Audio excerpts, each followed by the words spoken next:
Hello, my name's Rodi Khwendekar. I came about 2 months ago to Rojava from the United States. I'm an American. Before this I was a student and I studied philosophy, and I came to join and to support and show solidarity for the Rojava Revolution precisely because I study philosophy. Philosophy is about asking questions, and I think that the Rojava Revolution is asking important questions and offering more compelling answers than the rest of the world. The rest of the world is fighting over which borders are the best to contain or divide different ethnic groups.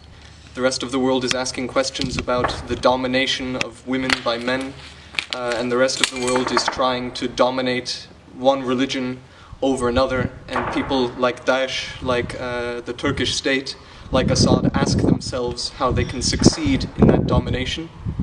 And I see the Rojava Revolution as motivated by alternative questions and answers, and instead of seeking domination, it seeks cooperation, and this is captured in the philosophy of Serak Apo in Democratic Confederalism.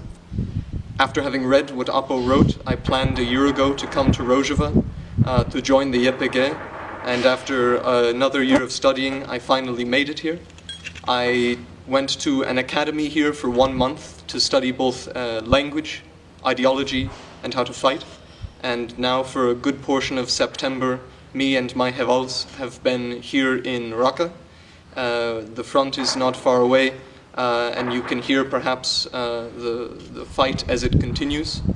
Hopefully soon it shall be complete and we can continue to show solidarity, to stand behind and to stand beside the Rojava Revolution, to stand behind and to stand beside our hevalnos in the YPG and YPG.